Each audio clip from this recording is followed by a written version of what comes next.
মহানগৰ আৰক্ষীৰ অমানসিক কাণ্ড কুবাই চিৰজীৱনৰ বাবে ঘূণীয়া কৰিলে পদপথৰ দোকানী মহানগৰ আৰক্ষীৰ প্ৰহাৰত চিৰজীৱনৰ বাবে বিকলংগ হ'ল বিজয় কলিতা আৰক্ষীৰ প্ৰহাৰত ঘূণীয়া হোৱা বিজয় কলিতা ধনৰ অভাৱত এতিয়া পৰি ৰৈছে চিকিৎসালয়ত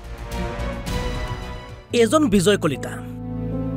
এতিয়া বিছনাখনেই একমাত্ৰ সংগী বিজয় কলিতাৰ বাবে নে বিজয় এতিয়া পদপথত দোকান দিব পাৰে নে এতিয়া বিজয়ে সম্ভালিব পাৰে বৃদ্ধ পিতৃ-মাতৃয়ে দৰিদ্ৰ ঘৰখন অভিযোগ অনুসৰি 2018 চনত পদপথত দোকান দিয়াৰ বাবে ভৰলু আৰক্ষীয়ে গুৰুলকৈ প্ৰহাৰ কৰিছিল এইগৰাকী বিজয় কলিতাক কিন্তু সেই সময়ত সাময়িকভাৱে শাৰীৰিক অসুস্থতা আছিল যদিও ভিতৰি ঘূণীয়া হোৱাৰ বাবে লাহে লাহে বিজয় কলিতাৰ শৰীৰটো এতিয়া অৱশ হ'বলৈ লৈছে ফলত চিকিৎসালয়ৰ বিছনাত আশ্ৰয় ল'ব লগা হৈছে এইজন বিজয়ে আৰু এতিয়া লাহে লাহে সম্পূৰ্ণৰূপে বিকলংগ অৱস্থালৈ গৈ আছে বিজয় কলিতাৰ শৰীৰ আৰু জীৱন মহানগৰ আৰক্ষীৰ বৰ্বৰতাৰ বলি হোৱা বিজয় কলিতাৰ এতিয়া একমাত্ৰ সংগী চিকিৎসালয়ৰ এইখন বিছনা সমান্তৰালভাৱে অভাৱী ঘৰখন বিজয় কলিতাক চিকিৎসা কৰিব নোৱাৰি এতিয়া ৰাইজৰ পৰা সহায় বিচাৰিছে বৃদ্ধ পিতৃ-মাতৃয়ে বিজয় কলিতা ক'ত ঘৰ কটাহী লামবাৰী কি হৈছিলে ঘটনাটো কটাহী 2018তে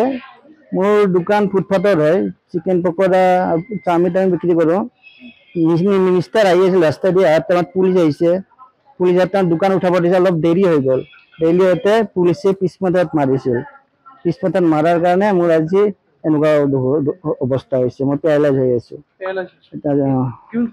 কেতিয়া মাৰিছিলে কিমান দিন আগতে 2018তে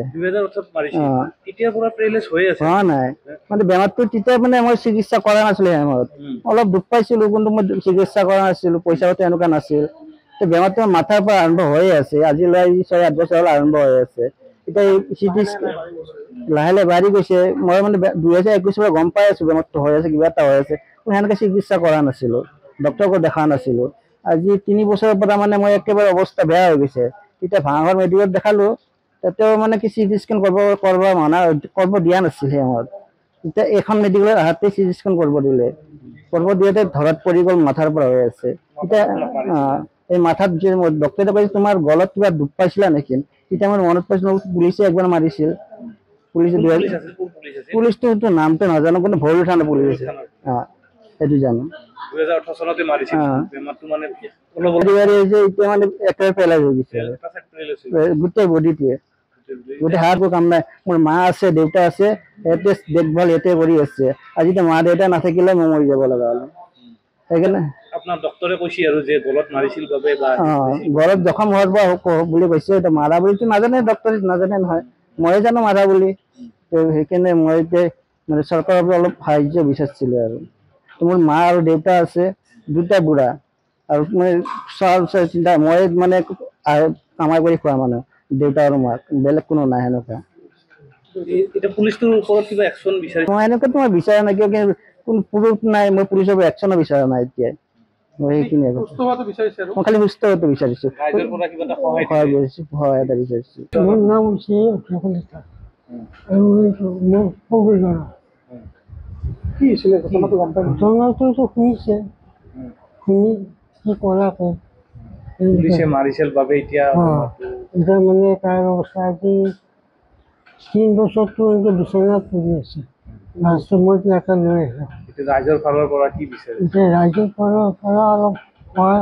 মুখ্যমন্ত্ৰী মহোদয়ক কি ক'ব বিচাৰে মুখ্যমন্ত্ৰী মহোদয়ক তাকেই কওঁ তাকেই ক'ব বিচাৰিছোঁ তেখেতে এতিয়া অলপ ইহৰ পৰা সহায় সহযোগ কৰে অসমৰ ৰাইজৰ পৰা কি বিচাৰিছে অসমৰ ৰাইজৰ পৰা যদি কোনোবাই কিবা দয়া কৰি কিবা অলপ দেৰি আৰোগ্যৰ বাবে এই মই ৰাইজৰ আপোনাৰ ফোন নম্বৰ কিবা আছে নেকি আছে ফোন নম্বৰটো কৈ দিয়ক 882224882255 এইটো নম্বৰত কোনোবাই যদি সহযোগিতা কৰে 2 টকা আপোনাৰ ধন্য হ'ব এতিয়া মাকৰো আছে আৰু যাতে একাউণ্টত আছে তাতো দিব পাৰে মালিগাঁৱৰ পৰা হাইদৰ আলীৰ ৰিপৰ্ট অসম লাইভ 24